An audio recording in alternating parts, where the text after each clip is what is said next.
I was running away from myself for 30 years, right? I correlated my past with darkness, and I was running from what I perceived as darkness for so long. And it was through that experience that I finally saw the light that was shining bright through the darkness. That's something that I feel like a lot of us avoid, which is facing our adversity head on and, taking the time to uh, go through the layers behind it and truly find ourselves in that experience.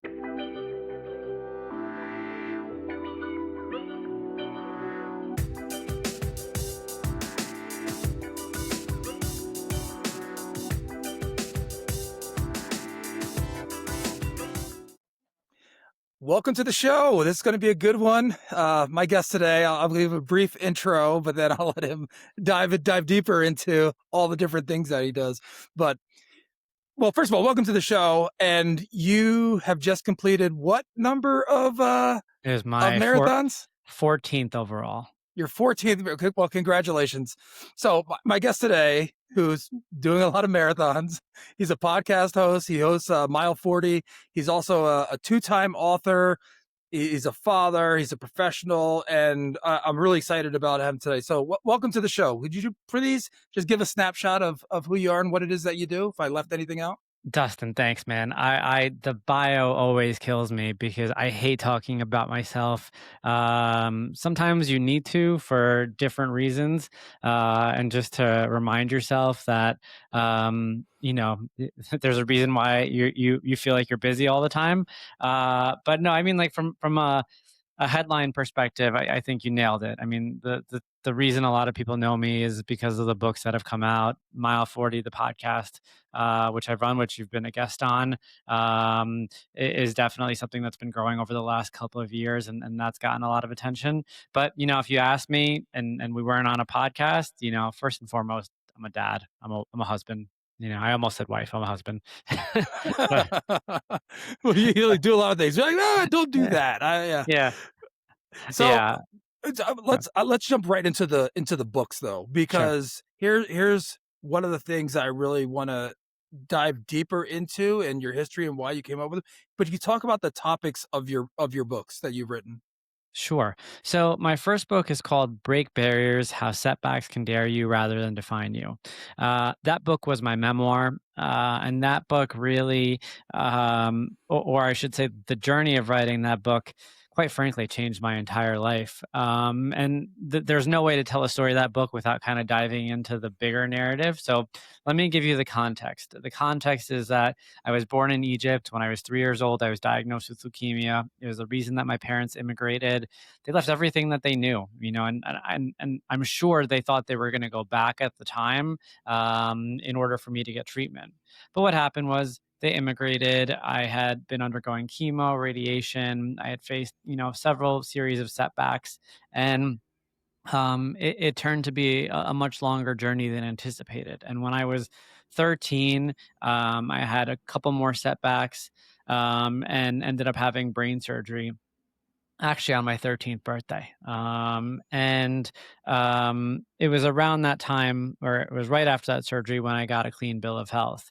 And, you know, I've been on several podcasts now over the last couple of years, and I've spoken to several people on different platforms. And I always like to remind people that while that period could have been headlined by the adversity medically, it truly was a lot more than that. It was a matter of figuring out why me, why I was dealt the hand that I was dealt, especially as a child. Now as an adult, I can look back at it with a much deeper lens and perspective and understand what happened and why. But when you're going through those developmental years, you can't help but wonder why you're different than everybody else. And a really good example of that really comes full circle in my lifetime is centered on, just wanting to compete, just wanting to play sports, just wanting to be out there like everybody else.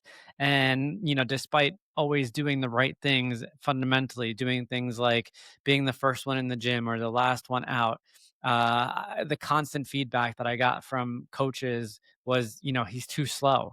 And that, as a child, that bothered me tremendously because I couldn't understand why. And it, as a lot of people know, it's incredibly difficult to explain cancer to a child, let alone, the side effects, let alone the impact of going through, chemo. And as a result of that, not only was I fighting the demons of the person I wanted to be and not understanding, why I wasn't at the same level as other kids, I was also dealing with the isolation and dealing with the fact that I was left out of a lot of things and that I was, um, eh, unbeknownst to me at the time, um, probably being isolated for my own good, but again, it's really difficult to explain to a child. So I got that clean bill of health at 13, and while I was in the recovery room for that brain surgery, I kind of had a moment because there was a lot of darkness in that recovery room, and the reason for that is when you undergo brain surgery, the recovery is fairly traumatic. They tape you up from head to toe, and everything hurts. It hurts to breathe essentially because your body is just so swollen from the surgery. And in the darkness of that recovery, I kind of made a promise to myself that, enough was enough. I knew I was going to be headed off to high school soon. And that promise was centered around the idea that anything life puts in front of me from this point forward, I'm going to figure out a way to navigate. And that's where I came up with this mantra that I called break barriers. And I never really spoke about it. It was just a promise I made to myself. And I carried it through in high school, early on in my career. And certain examples are, going back to the sports theme, I went to a big Friday night light high school. I didn't really have a background playing football, but I just wanted to be part of a locker room. And this team, I talk about the fact that it never really cut anybody, but I got cut twice from a team that doesn't really cut anybody before I made it the third time. In the book, I talk about the exhilaration of finally being a part of a band of brothers and essentially being part of a locker room and getting a jersey and what that meant to me after an entire childhood of isolation and what that taught me about the lessons that I employed to even get to that position. So I kept rinsing and repeating this formula, and the formula was based on the tenors of patience, perspective, and purpose, because those were the three things that my parents instilled in me. Not necessarily, they didn't sit me down and lecture me on those three things, but over the years, just by watching them, I learned those three tenors. And patience was identified by the idea that you don't get the results you want when you want them. Of course, if you're battling cancer, you're not going to get the results you want when you want them. But I learned to accept that. Perspective was the idea that you're dealt the hand that you've been dealt because you were built to play it. Again, a message that my parents continually instilled in me without, again, sitting me down and saying, hey, this is perspective. But it was a constant reassurance that, like, life is difficult, but you're strong enough. And we know you're strong enough. And we're going to help you get through this. And then lastly, the idea of purpose. And purpose is defined by the acceptance that potential is revealed in your ability to navigate difficult situations. It's your ability to navigate adversity. And so by constantly kind of rinsing and repeating those three tenors, it got me through my high school era. I applied it, like I said, when it came to the world of athletics, but I also applied it when it came to my career. I graduated in the heart of the financial crisis, and all I wanted to do, of course, in the financial crisis was work in finance. And, in the book, I go into detail about how I navigated my way into investment banking, during the crisis. And After graduation from college, I moved to New York City, which a lot of people in the Northeast, generally do. And now I'm kind of getting situated. I'm finding my footing career wise. And as I'm becoming more and more comfortable with the person that I am now starting to revisit some of that childhood ambition. It's, 10, 15 years since the brain surgery. And I'm a lot more confident. I appreciate the person that I'm turning into, and as I'm revisiting my ambitions around fitness, I start to find the right people to surround myself by, which is, I'd say the biggest part of the challenge. It's finding the right community to help you bring out your deepest potential. And it was that community that got me into the world of endurance sports. And I didn't just wake up and start running marathons. I started from the ground up, running the smallest of races, and, you know, and failing over and over and over again, and questioning my choices and asking myself if I really belonged, on that kind of arena. And as I was approaching my 30th birthday, that same group of individuals pushed me to sign up for a half Ironman, which was that point in my life the craziest thing that I had ever done, a 70.3-mile race. Shut things down for about 6 months, wasn't going out, training twice a day. And during that period, people kept asking me, why are you doing this? And I didn't have an answer for them. And quite frankly, I wasn't really sure, but I did feel compelled. So it was May of 20 or June of 2017. That was a race day. It was 93 degrees outside. And for people who aren't familiar with the breakdown, it's a 1.2-mile swim, a 56-mile bike ride, and a 13-mile run. And the swim for me was supposed to be the hardest portion. I got out of the swim in a decent time, and then I transitioned to the bike. And I always give the context of this because I didn't know better at the time. It was the same week as the New York City bike tour, and I rented a bike for the race. And they sent me what's called a hybrid instead of a road bike. And for anyone that knows anything about the world of biking and cycling and triathlons, it's like ordering a Ferrari and getting a beat up minivan. So in 93-degree heat, I'm pounding away at this bike. And the thoughts are coming up to my head because the last 6 months people kept asking me, why are you doing this? And I didn't have an answer for them. And around mile 40, which is now the name of the podcast, I completely broke down. There was salt all over my skin. I was completely dehydrated. Everyone had flown past me. And in that moment, I thought the darkest of thoughts. It was those childhood thoughts of, you've been told your entire life you don't belong on these kind of arenas, you don't belong on these kind of platforms, you don't belong on the court, you don't belong on the field, you don't belong on the track. So what the hell are you doing out here? Like, what actually compelled you to pay money to shut things down for 6 months and get yourself out here?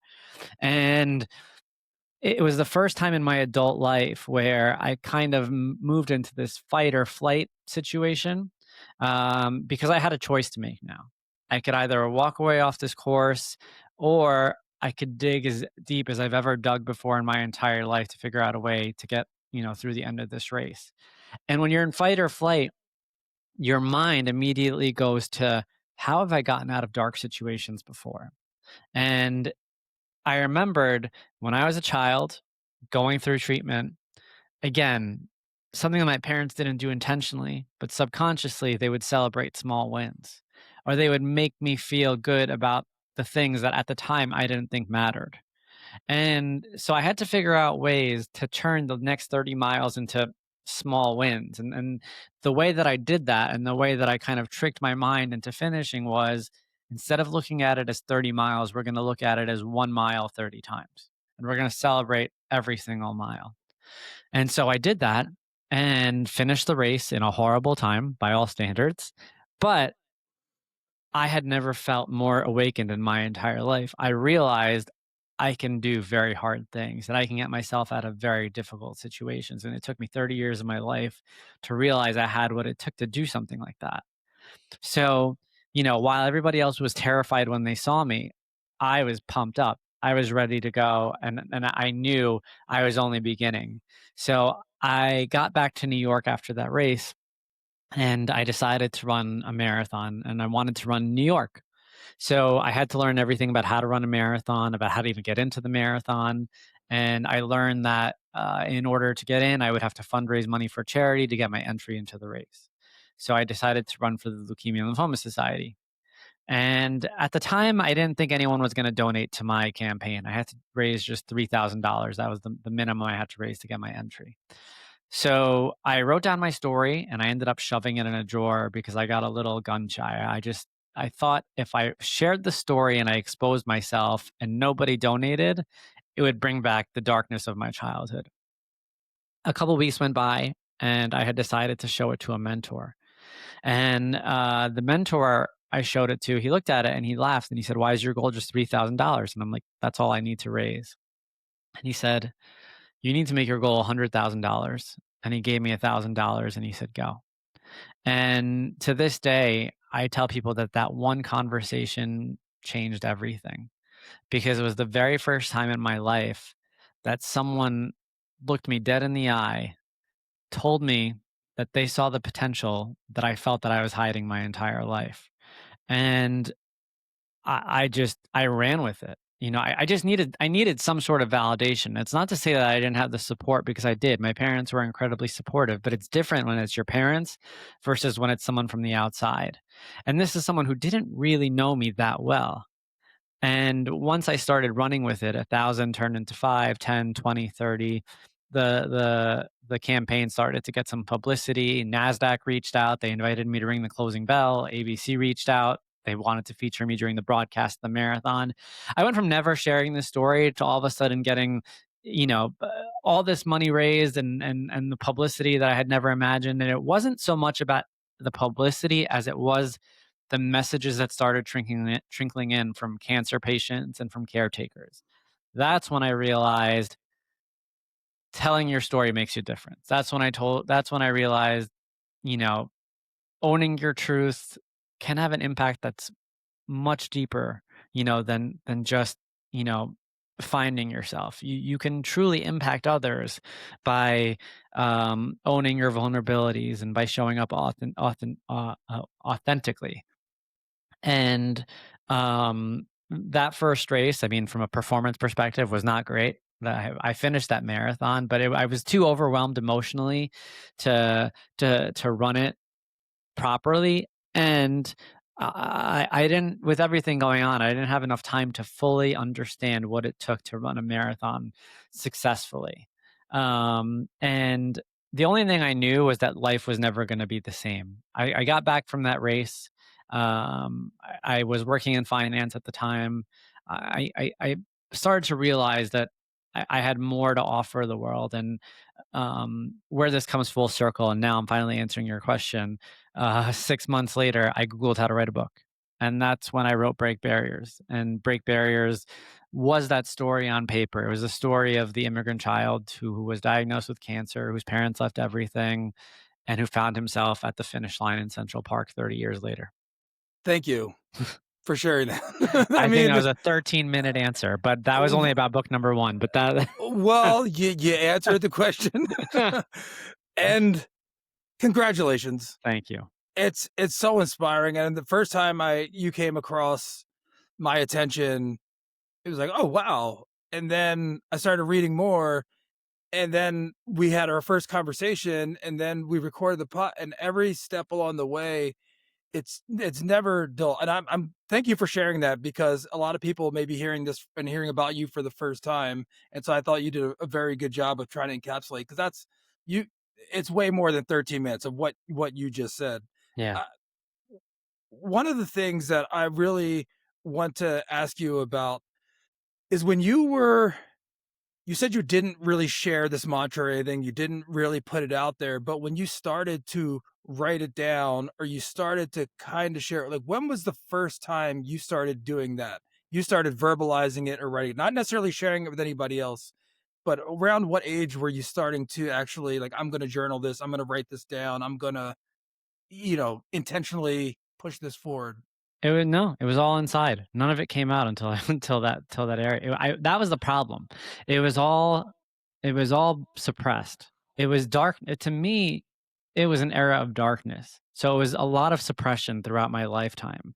And yes, the formula kept repeating itself, and I found power in the formula, but there was still always some imposter syndrome around it, right? Because it felt like it was all that I had. Like, I wanted to believe that there was strength in struggle.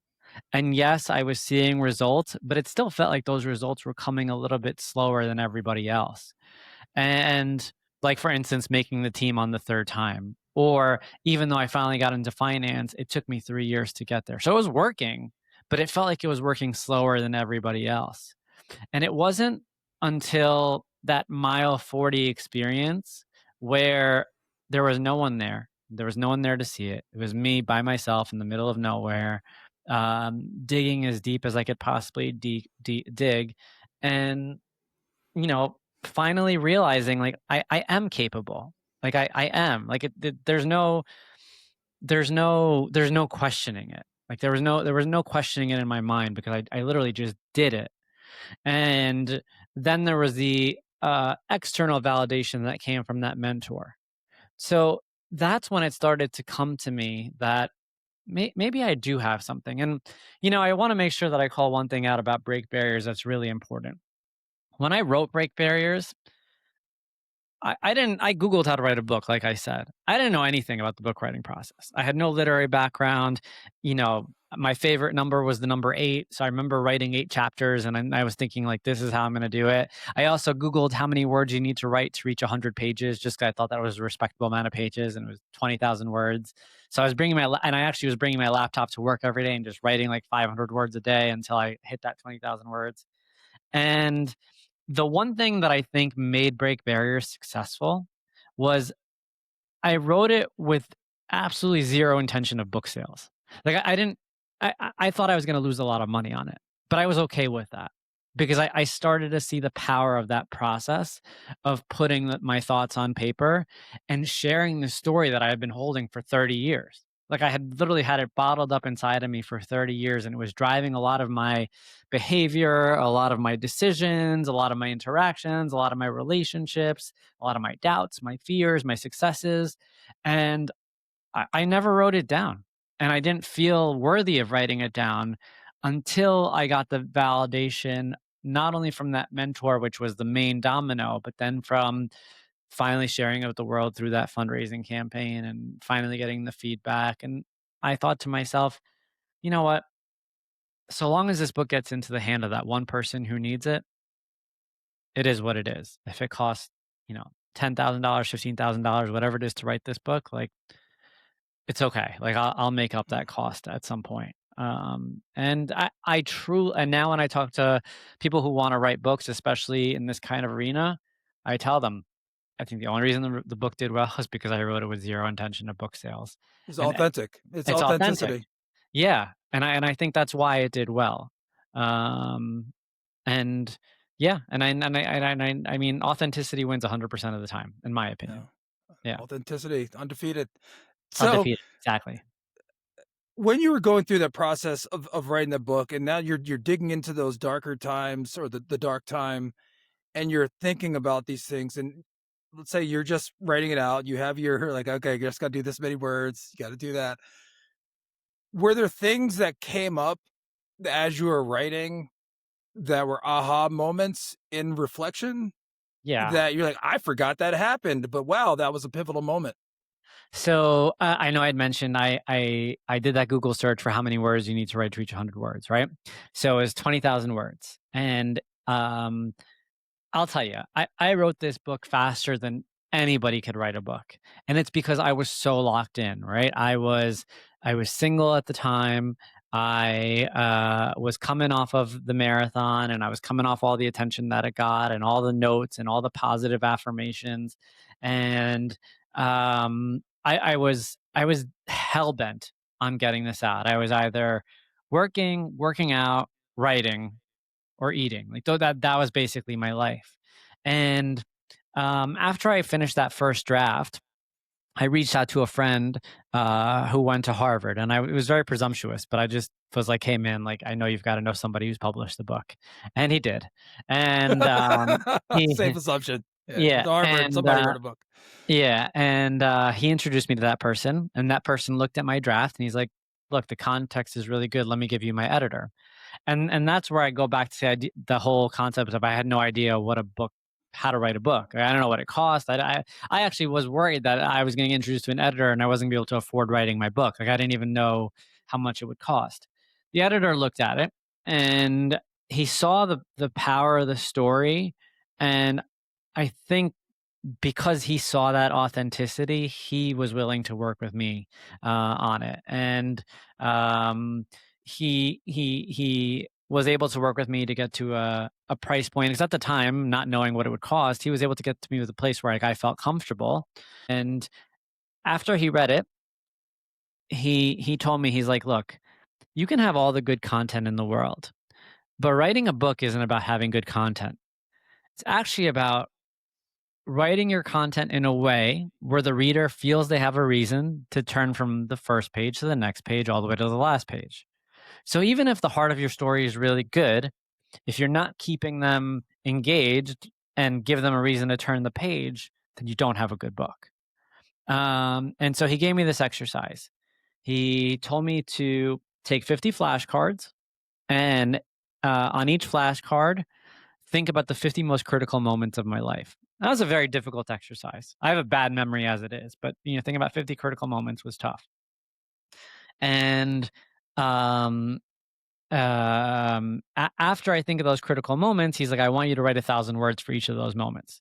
So all of a sudden, from 20,000 words to it was 60,000 words in total. So I basically tripled the amount of writing that I had done through this exercise. And then what he did with that was then he put the pieces together from each of those flashcards and wrote it in a way where we gave the reader that reason to continue flipping the page. And that was difficult. And that is the part where the ahas came. And that's the part where like I had to think back to certain moments of my life that I felt certain ways and that brought up core memories that, impacted the person that I became to that point.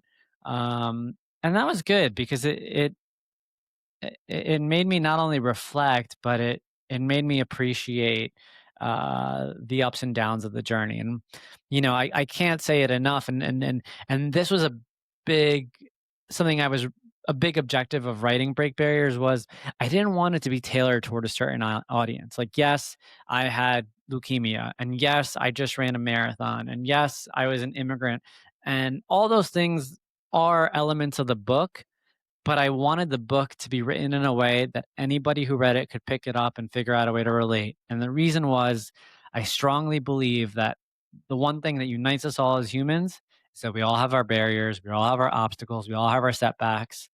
And I believe that if you employ the formula, we can all overcome it together. And originally, the name of the book was going to be The Comeback is Always Greater Than the Setback. And um, that's now a tagline that I run with a lot of things. Hmm.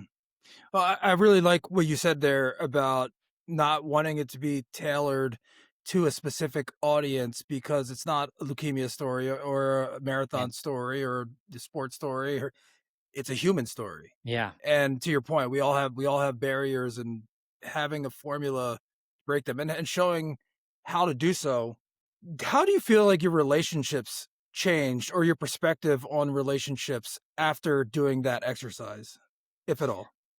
A lot has changed. I mean, um, there's a lot of time. I think I can only speak for myself, but I was running away from myself for 30 years, right? Because I correlated my past with darkness, and I was running from what I perceived as darkness for so long. And it was through that experience that I finally saw the light that was shining bright through the darkness.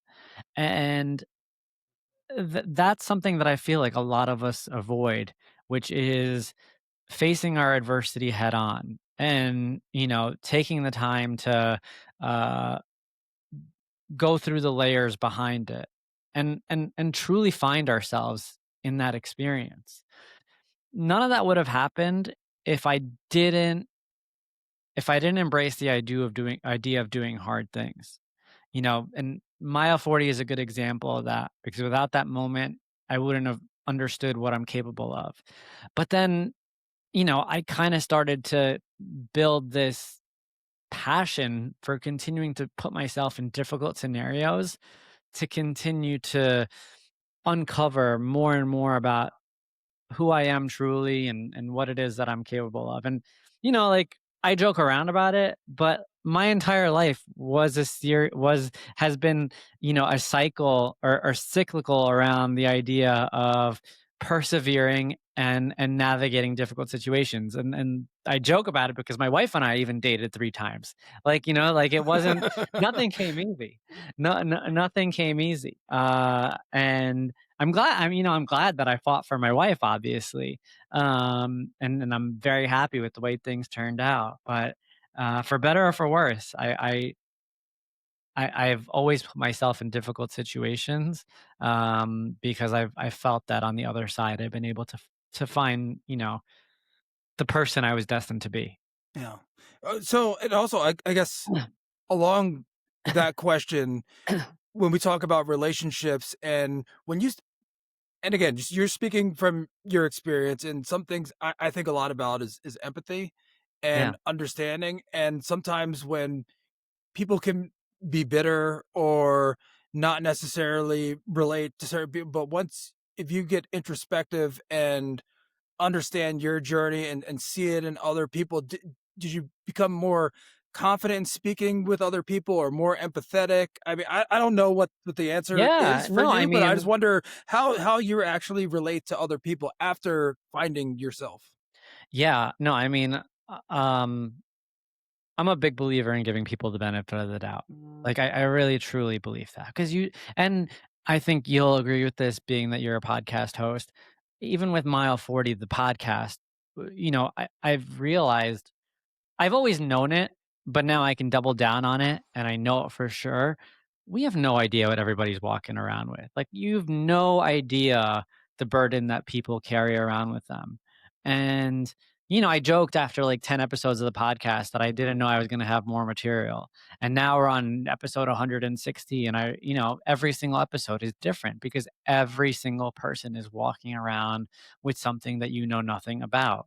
Mm. And so, yes, absolutely. When it comes to my level of empathy, um, I was I'd like to think I was empathetic beforehand, but I think it definitely reached a new level. And I'll give you like an even sillier example of it.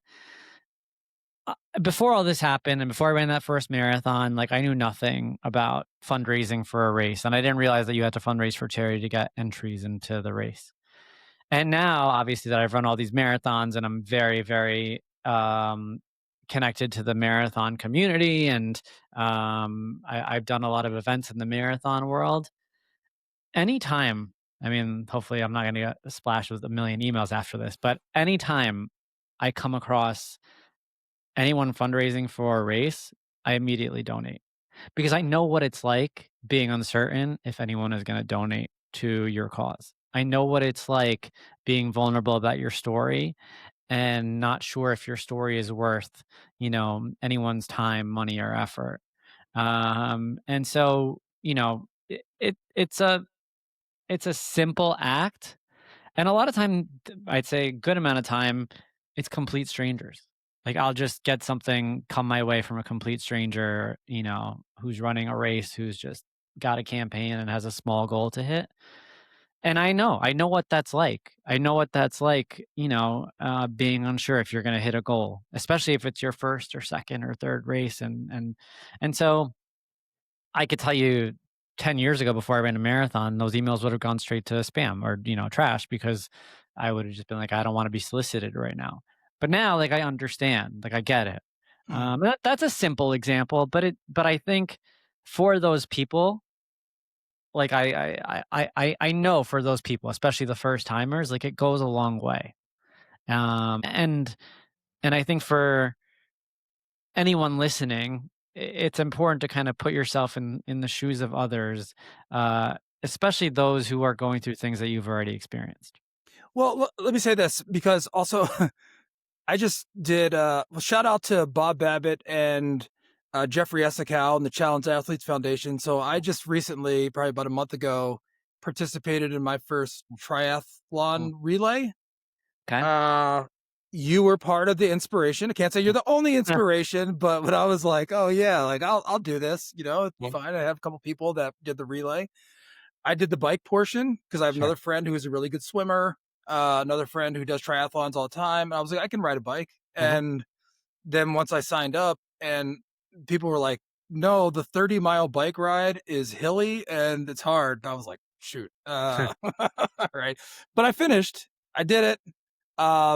I wish I would have known that I would have sent you the email for the fundraising portion of it. So next time I will. There it is. Um, But you know, because I this was after I talked to you the last couple times, and you're part of the inspiration. I was like, you know what, I can do this. Yeah. I can do it. It was Yeah. hard. Did not finish with a very respectable time. I think out of the group, I finished 77th out of 89.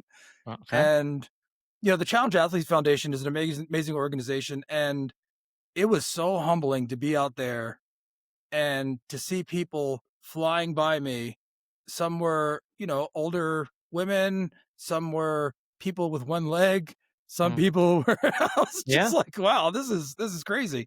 But it was a lot of fun. And you know, I think you start thinking about all these things and like I gotta finish and just do this one next one or just get this one hill and do this. So I can't say I completely relate to everything that you've done. I don't think a marathon is in my future, but Never yeah, say you never. Never say no, never, man. I'm not saying never. I'm not Yeah. saying never. I'm just saying it's unlikely. It's Yeah, no, unlikely for me. I mean, look, I totally understand, and I I'm sure if anyone listening to this, is in the world of endurance sports, you've heard this, but I'll repeat it. If you want to see humanity come alive, go watch an endurance event. Go watch a marathon in particular, and you will see humanity come to life. Because you will, to your point, you will see things that you perhaps never thought you'd see. You'd see people pushing themselves to limits. A couple of years ago, in 2023, I ran New York City, which I run every year now. But I ran New York City, and before the race, I was speaking to an 88-year-old man who became the oldest finisher to finish the New York City Marathon. And it's things like that. Yes, you obviously see the people. I've seen people who are blind. I've seen people without limbs. I've seen, all sorts of things. And there's nothing like it with regards to the way humanity really reveals itself in those events. So I want to talk about your raising Mm, your girls. sure. There's a lot of lessons that you've learned. You've reflected on them, you've written them down, you've published Sure. them, you share them on your podcast. What is the method if there is a specific method or how do you approach these topics with your family and your kids and is there you try not to say too much or be too professorial or like talk it to like what is Yeah. there a method that how you approach these things? The most important thing that I've learned, and I'm still young in parenthood, I have a 3-year-old and a 1-year-old, but the most important thing that I've learned is that kids will not do as you say, they'll do as you do. And it's hard. It's really hard because, especially as a young parent, you love your children, but they can drive you nuts. And you can be compelled to, you know, either give up hope, yell, scream, get frustrated, perhaps take it out on your partner, and it can impact your relationship with your partner. Like that stuff is real. Like it's Mhm, unavoidable. I mean, like no one is perfect, and it's real. But the coming back to center always comes back to, well, are you leading by example, mhm, right? And that's a constant reminder that you have to give yourself as a parent, right? Like, are you being the person that you want your children to emulate, And that's how I hold myself accountable. And I think that from an alignment perspective, that's the conversation you got to be having with your partner, to kind of make sure that together you're modeling the behavior that you want your kids to employ, as they grow and as they get older. And they're going to make mistakes and you're going to make mistakes. But even, how are you modeling grace? How are you modeling forgiveness? How are you modeling, you know, the comeback, if you will, right? Because no one is perfect, but I think that's the key element there. Is just reminding yourself over and over and over again. You know, I'll give you an example. Like one thing that yes, I've run all these marathons, and as my children get older, my 3-year-old is aware of what I'm doing now, and mhm, I'm like everyone else. Like it wears me down. Like yes, I enjoy it, and yes, I will be doing it, for the foreseeable future. But I'd be lying to you if I didn't think over and over again about, okay, like at some point, am I going to slow down? At some point, am I going to perhaps move on to something else? But then there's the constant fight of like, well, I want to make sure whatever it is that I'm doing, my children are watching, and that if I do decide to do something else at some point, that it's aligned with the people that I want them to become. And I'm not saying that I want my children to become runners, but I do want them to see the benefits of doing hard things, and I want them to see the benefits of exercise and training and discipline. Um, I've said it before. Like I don't care if they actually run, but I do want them to see the benefits of putting yourself in this kind of scenario. Yeah.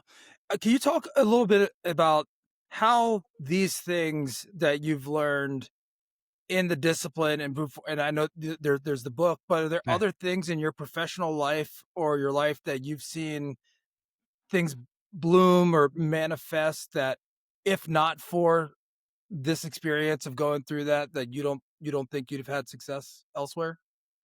Um, I think I think it's really important to um to lean into your values and to I'm trying to think about the right way to articulate it. I've been stubborn. Like I've been stubborn throughout my career, and I've been stubborn throughout a lot of the things that I've accomplished, on paper. But I do believe that stubbornness is a commitment to my values, right? Like I don't believe in taking shortcuts. Like, like you shouldn't this is going to be obvious, but like, you don't want to lie, cheat or steal to get ahead.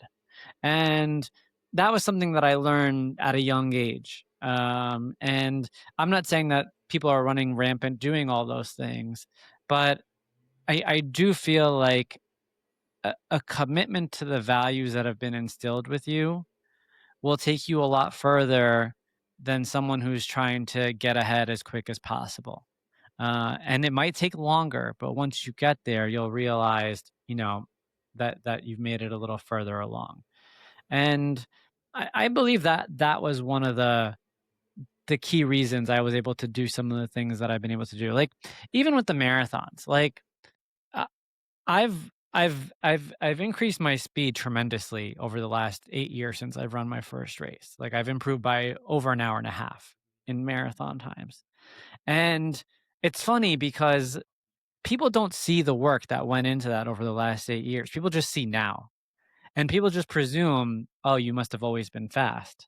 And no, I wasn't always fast. In fact, it took several thousand miles and several hours and, um, several canceled appointments and several relationships and, whatever it may have been in my lifetime, several phases of life from being single to broken up to, engaged to married to fatherhood, all those things went through that period where I went from running a 4:40 marathon to running a 3:20 marathon.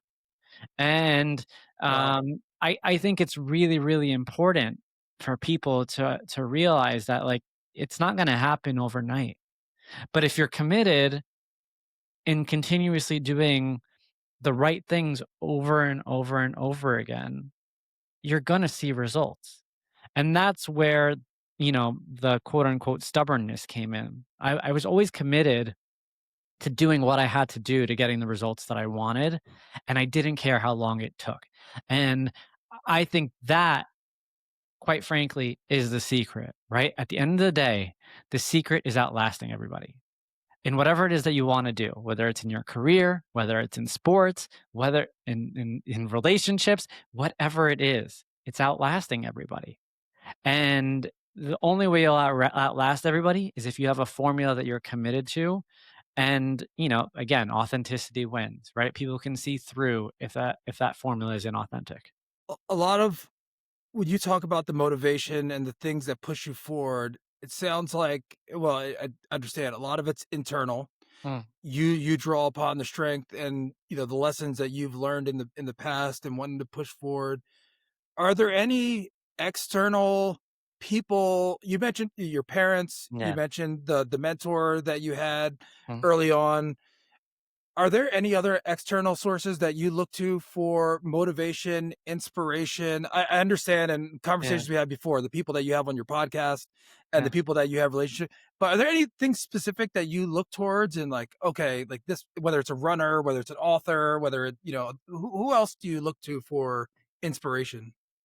Um, my parents definitely play my the biggest role in that. I mean, there's no way around it. I think just given it took several years, and in particular in adulthood, and now that I'm a parent, like it becoming more and more prevalent because I couldn't imagine if my daughter, God forbid, was diagnosed with something serious, and I had to leave New York to move. And let's do it the other way around, to move to Egypt and figure it out. Just figure it out. Like, like I couldn't in my and my parents were a lot younger. My dad was 28, my mom was like 22 or 23 at the time. I couldn't even imagine having kids at that age. I'm 38 for context. So it's like I now have a deeper appreciation than I ever had for what they did. And uh, a deeper understanding for it. So, I'll definitely give them their flowers. And that mentor, that one, it was just one meeting on the 23rd floor of a conference room in Midtown Manhattan. That was all that. Do you remember his name? Oh yeah, his name's Tim. I know who he is. I know he doesn't like getting credit, and Okay. All right. yeah, it's fine. Chances are he's older. So I mean, I'm not dating him, but he's Yeah. older. And over the Well, last shout out to Tim on the 23rd yeah, floor. We don't have to say yeah, anything else. Tim on the 23rd floor. Yeah, that domino was very, very impactful. But you know what? Since then, I am gonna call out the fact that you get to a point where you realize the well of motivation that you can find within. I didn't realize how deep that well is. And yes, some of that motivation comes from a place of, you know, the darkness of my past and wanting to overcome those hurdles and sometimes and that's fine, right? People use dark times to find motivation. But then there is the motivation of the person that you want to be. And that part reveals itself or has revealed itself a lot more in fatherhood. And, I didn't think about that part as much before fatherhood. Now the challenge is not necessarily overcoming my past as much as it's um, racing to become the best future version of myself. Yeah. So you're not what you're running from, it's what you're running towards. Exactly. And Yeah. so both are powerful, but they're different. And it's a different chapter of life, which has kind of led me to dig in this newer direction. Yeah. Well, it's all energy, right? Yeah, And the labels that we put on it and identify with it. I think about this quite often where, and especially when I'm talking to my kids or something, they say, "Oh, I'm nervous or I'm scared." It's like, well, that's a good yeah, thing, yeah, I mean, don't identify with it, don't attach to it, but yeah, it means you care. It means there's something important, yeah. and just turn that nervous to excited. It's all Sure. energy, and Yeah, where you channel it and what you do with it, that's up to you. yeah, That's your choice. yeah. Exactly. About what you said about your parents, and they're both still around. Yes. Okay, so how have you talked to them about that? About how important those moments have been? Is that something that you actually talk about over a meal or say, "Hey, no, I've written this down. I've said it sometimes," but have you ever said it directly to them? Yeah, that's a good question. Um, my dad is very much um he's best listener that you'll ever come across. He's an incredibly good listener. And um he's a very fluid speaker as well. But he'll never take credit for anything. And it kind of goes to what I've learned now as a father, the idea of, just modeling the example and like letting the example speak for itself. And so, while I'm sure he'll appreciate the sentiment, the way he thinks of it is, there was no other choice. And it was very clear cut for him. It's like in kind of talking to him over like the past 10 years or so, like my mom was young. My mom was 22 or 23 with a child with cancer. Or maybe she was a little bit older. She may have been 24, whatever it is, 24, 25 with a kid with cancer. And with a 3-year-old child with cancer. Oh, and the other thing is she had a 3-year-old with cancer and she was 8 months pregnant when she traveled with my sister. So, uh, in her eyes, this was less clear cut because she was leaving her parents, she was leaving all her friends, she was leaving her entire support system outside of my dad. Whereas my dad saw it as we have to do this and we're going to do this. And, we're not, there's no question about it at the time. Um, Obviously, everything worked out and my mom is happy, but that's real. Like, I couldn't imagine that. No, and that's what Yeah. that's why the question, like, now that Yeah. you see this as a parent, Yeah. have you ever got, "Mom, uh, you Yeah. did this." Does that Yeah. actually happen in a conversation? Yeah, that has happened. Okay. And like I think, you know, I think in a way she also blocked it out because could you like put yourself in her shoes? Like Yeah. like I think she blacked it out because for her that was like that part was the darkest part for her because I was too young to know what was going on. Um and she had to she was very close with her parents and her sister and her friends, and for her, that was the most difficult decision she probably had to make in her entire life.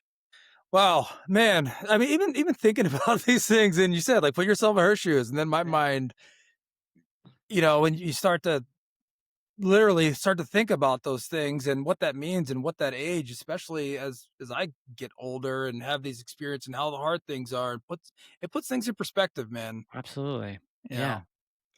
Yeah. Listen, I know we covered a lot. We're coming up on time. Is there anything else that you want to share with the audience before we go? I'm going to put the link to your books, how to get in touch with you, to your podcast, all those things. But is there any parting words you'd love to share? I appreciate that. I just wanna say, thank you for having this platform. It's really awesome having these conversations and, um, never knowing where they're gonna go and, like, just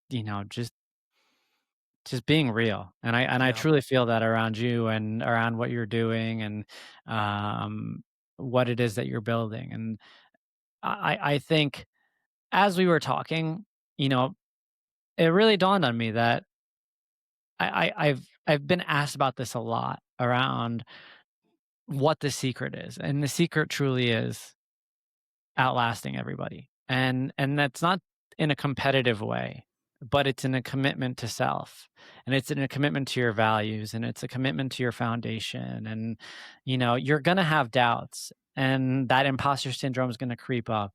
It definitely has for me in every arena, but the reason why I think I've been able to accomplish some of the things I've been able to accomplish is because I got to a point where I just blocked out the noise and I just continued to lean into those, fundamental values. And uh, I think that's the thing I want to leave with the audience. And kudos to you because you brought it out of this conversation. It's something that I've talked about before, not necessarily on podcasts, but on different platforms. Every show I go on, there's always, the story and the adversity and the overcoming of obstacles. But I think what you did today and why I think today's conversation was special was you helped me kind of reveal that. And that's really what I want the audience to take away from this is be persistent and keep showing up. Man. Well, I appreciate you, man. Everything that you're doing, I'm cheering you on. I'm supporting you wherever I can, and I love it. And I find inspiration from you and your story and who you are as a person. So don't stop. Keep it Thank you, going, brother. man. Mile Thank you. mile mile 40. Hey, Let's listen, go. I really appreciate it. Thank you. Thank you guys. Appreciate it.